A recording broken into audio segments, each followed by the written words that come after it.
छुट्टी ही नहीं डिमांड करते हैं। 13 जुलाई वैसे ही एतवार है, हम छुट्टी नहीं, हम कहते हैं सरकारी फंक्शन के तौर पर मनाइए इसको। आप नहीं मनाना चाहते हैं, हम मनाना चाहते हैं, हमें इजाज़त दी जाए, हमने इजाज़त के लिए अप्लाई किया है। मैं आपको अभी शेयर करूंगा दरख्वास्त जो दी है, हमें इजाज़त दीजिए, हम फातिहा खानी करेंगे, बाज़ाब्ता फंक्शन करेंगे। हम उन शहीदों को खराज अकीदत अदा करने चाहते हैं जिनकी वजह से हम आज यहाँ हैं। और जहाँ तक बात रही स्टेटहुड की, ये कोई नई डिमांड नहीं है। 8 अगस्त 2020 को आप में से काफ़ी लोग उस दिन भी थे, हमने तब भी कहा 3 कोर एजेंडा अपनी पार्टी के हैं। 1 ज़मीनों का तहफ़्फ़ुज़, नंबर 2 नौकरियों का तहफ़्फ़ुज़, नंबर 3 स्टेटहुड, नंबर 4 था उस वक्त इकोनॉमिक एक्टिविटी जो ख़त्म हुई थी, डेमोग्राफिक चेंजेस ना हो, चेंज को रोकना, और जो ये था जेलों में उस वक्त लोग थे वो सब ख़त्म हो जाए। जॉब्स नहीं है, पकड़ जगह जारी है, पानी नहीं है, बिजली नहीं है, उसके साथ एमएलए आवाम से माफी मांग रहे हैं कि हम काम नहीं कर पा रहे, एलजी साहब इंटरफेयर कर रहे हैं। कहीं आपको लगता है आईन जम्मू कश्मीर में या आईन हिंद में इलेक्शन जीतने के बाद माफ़ी मुतबादिल है काम का? माफ़ी मुतबादिल है काम का? मुझे तो शर्म आती है ये कहते हुए। क्या मैं भी कभी एमएलए था? अवाम से वोट मांगेंगे और फिर जवाब माफ़ी देंगे कि हम उनके काम करेंगे? ये क्या हम किसी नाटक कंपनी में काम कर रहे हैं? हम अवाम के दरबार में गए थे, अवाम से हमने मैंडेट लिया, अवाम ने इनको मैंडेट दिया, तभी तो हम सब ने तस्लीम किया। मैंने 2 महीने का टाइम दिया कि जो ये विक्टिमाइजेशन हो रही है, जो दूसरी जमातों को जिन्होंने वोट दिया है, क्यों 24% वोट टोटल उस जमात को मिले जो हुकूमत में है, 76% वोट उनके खिलाफ हुआ। और ये बैक डोर से पंचायतों पे कब्जा करके, म्यूनसिपलिटियों का इलेक्शन ना करके कब्जा जमा रहे हैं 100% वोट पे। वो कैसे होगा? ये शहरी श्रीनगर में एक गली बना के 8 गलियों को छोड़ रहे हैं। हमने कहा अगर ये जो इम्तियाजी तौर पे ट्रांसफ़र हो रही हैं, डेवलपमेंटल वर्क्स में इम्तियाजी तौर पे काम किया जा रहा है, अगर ये बंद नहीं हुआ, हम एहतिजाज पहले घेराव से शुरू करेंगे लोग, उसके बाद दूसरा प्रोग्राम दे देंगे। अमित शाह साहब ने खुद बोला जब वो यहाँ आए कि मैं जम्मू कश्मीर के लोगों से, नौजवानों से, बुजुर्गों से बात करूँगा। हम उसको उन्हीं का वादा याद दिलाते हैं। अब तो सब हम हिंदुस्तान ही हिंदुस्तान कहते हैं, हमें से तो कोई पाकिस्तान नहीं कहता है। अब तो पाकिस्तान कहने वाले भी हिंदुस्तान कहते हैं। तो बात करो ना, ये तो सब आपके लोग हैं, अपने लोग हैं, हिंदुस्तानी हैं, तो बात करने में क्या है? अगर आप लद्दाख के लोगों से बात कर सकते हो, अगर आप मिज़ोरम में बात कर सकते हो, अगर आप नॉर्थ ईस्ट में बात कर सकते हो, तो जम्मू कश्मीर जिसकी एक तवारीख है उसके उनके साथ क्यों नहीं? आपने भी बोला पंचायत और इलेक्शन होने चाहिए, बिल्कुल होने चाहिए, म्युनिसिपल इलेक्शन होने चाहिए।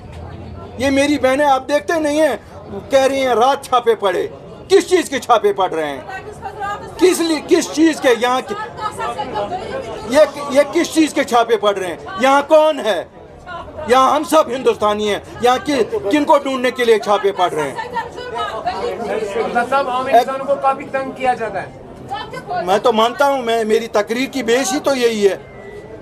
हम क्यों 6 महीने के बाद निकले? हम, अगर आप देख रहे हैं, हर ज़िले में जाके यही तो कहते हैं कि लोगों के साथ जो बर्ताव हो रहा है ये बर्दाश्त नहीं होगा। हमारे साथ जो होगा हमें कोई परवाह नहीं है इसकी, लेकिन लोगों के साथ जो बर्ताव हो रहा है, नौजवानों की पकड़ दकड़ है।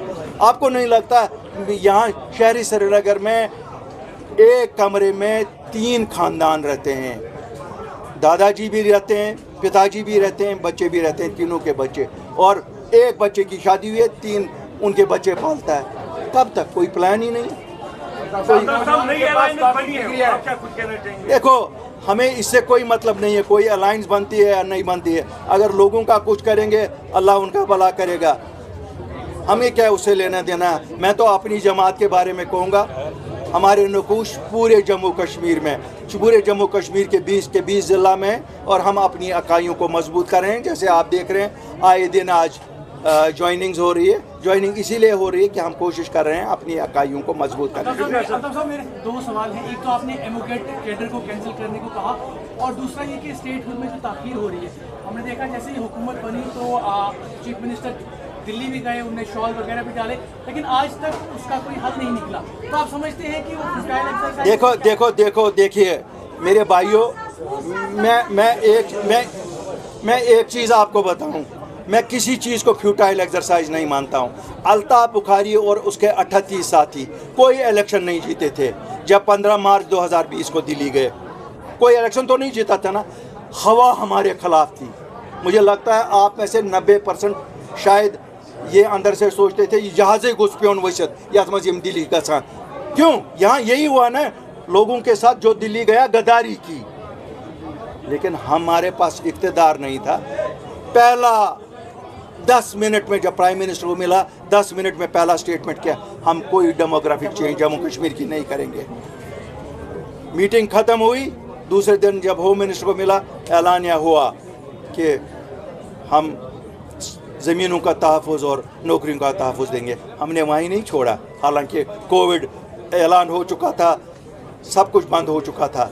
मुझे अपनी क़यादत ने कहा दिल्ली में बैठो, क़यादत वापस आई और हमने देखा कि ये बाज़ाब्ता तौर पे इशू हो जाए।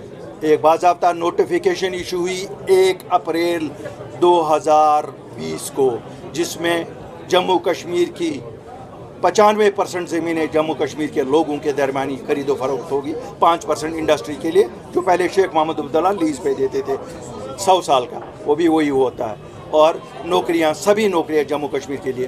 तो जब हमारे पास इक़्तिदार नहीं था, कुछ नहीं था, लोगों का मैंडेट नहीं था, खाली हमारी अपनी साख थी, वही लेके गए ना, जिसको मिलिया मेट अपोजिशन ने किया। हमारी इतनी